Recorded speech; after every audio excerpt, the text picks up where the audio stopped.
Hi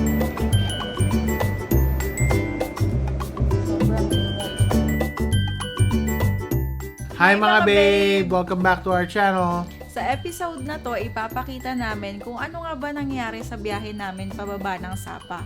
So, let's go! Panis na kami ng Sapa. Bye-bye, Sapa.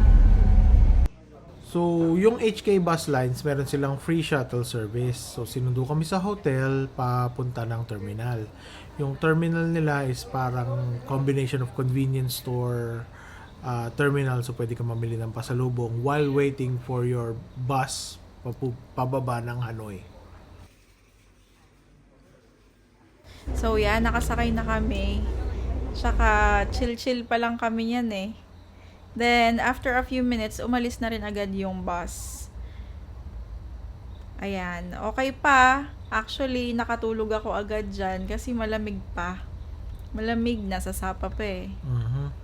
Yeah, malamig pa yung bus nung nasa Sapa na, pero napapansin ko while bumabiyahe kami, lalo na nung pagdating na namin sa may bandang night market, umiinit na. So parang sumasama na yung pakiramdam ko kasi medyo nahihilo na ako kasi yung combination ng movement tsaka yung init, medyo sumasama na yung pakiramdam ko nun. Tapos maya-maya parang habang pababa kami ng pababa, painit na ng painit. Tsaka pala kaya hindi rin ako masyadong nainitan kasi may fan ako eh. Nakatutok lang ako ganyan. Kaya okay pa ako. But, na-receive ko yung message ni Jeff ito. Nag-message ako sa kanya sa Facebook, hindi ko na kaya. Tapos, nung nag-message ako, or before ako nag-message sa kanya na hindi ko na kaya, nag-check ako ng empty cabin na pwede ko lipatan kasi iniisip ko baka sira lang yung aircon. Ayun pala, hindi na. May sira na talaga yung aircon ng bus. Pagdating namin dyan sa stopover, tinitesting na nila. And nagpapalit-palit yung temperature ng aircon.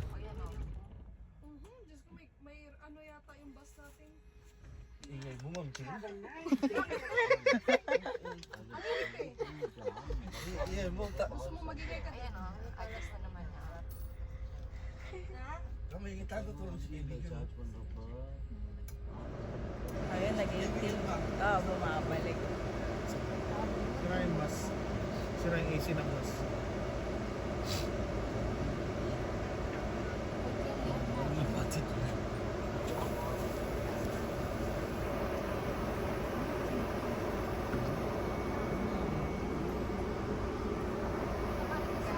Ito may plastic. Nakabago kayo? Sobrang init. It's really hot. Ito nga pala itsura nung loob ng service station. Yan. Siyempre may mga paninda, pagkain.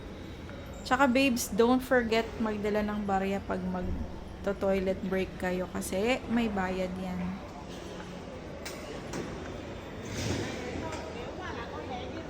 Tapos ako naman, nagstay lang ako sa labas ng store na pinapanood ko sila kung paano nila ayusin yung AC. Parang sinabi sa akin ng konduktor nasira yung fuse. So pinalitan nila yung fuse pero hindi fuse yung pinalit nila. Parang retasong cable lang na dinekwat nila dun sa extension cord na nakasaksak dun sa convenience store. So wala rin silang tools, ginat-ngat lang din nila yun. Pero may screwdriver naman sila. Pero ang maganda dun, naayos nila aircon, tapos pinaakyat na nila kami. Pero, nung pinaakyat na nila kami, yung flap ng aircon dun sa bubong ng bus, nakabukas. Tapos, hindi ko siya napansin. Tuloy-tuloy ako sa paglalakad. Nauntog ako dun sa flap, dun sa edge ng bakal. Nasugat yung ulo ko. May alcohol ka ba? Nothing beats a Jet2 holiday. And right Ulo now, to, malakas magdugo to. £50 per person. That's £200 off for a family of Malalim ba? Nakababa pa yan. We've got millions of Sumayad free ka? child place Kanina, holidays sumayad ka? available with 22 kilograms of baggage included.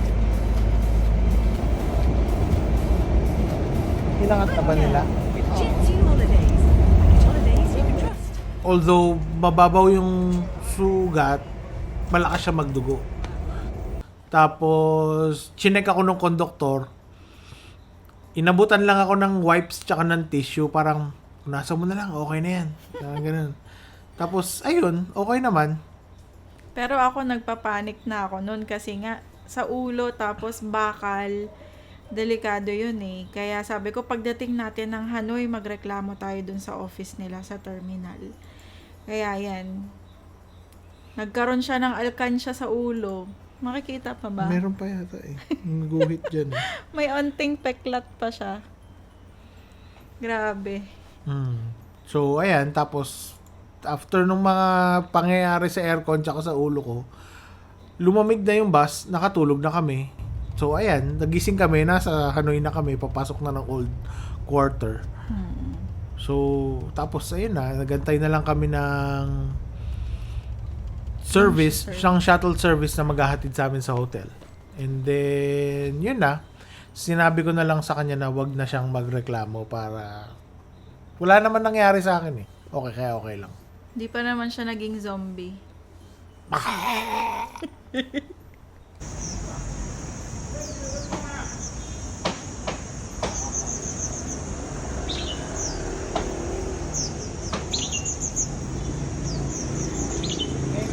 Yeah.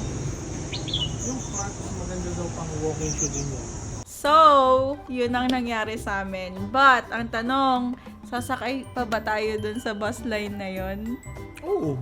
Kasi, hindi naman namin ina-anticipate na magkakaroon ng aberya sa aircon eh. So, I think it's just by chance na ganun yung nangyari. So, yeah. Sasakay pa rin.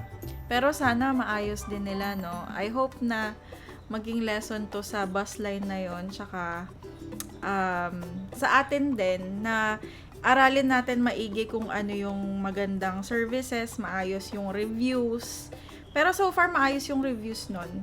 And of course, pag nasa ibang bansa kayo, always be very mindful, be very careful sa paligid, mag-observe kayo mabuti kung ano nangyayari, and speak out kapag meron kayong concern. Huwag kayong mahihiya kasi safety nyo yung uunahin, and you know, you paid for those kinds of services, so kailangan magsabi kayo pag meron kayong napapansin or naoobserbahan na hindi tama. So, yun nga ang nangyari sa biyahe namin pababa ng Sapa. So, may konting aberya but everything's fine. And that's gonna be our video for today, and we'll see you on the next one. 1, 2, 3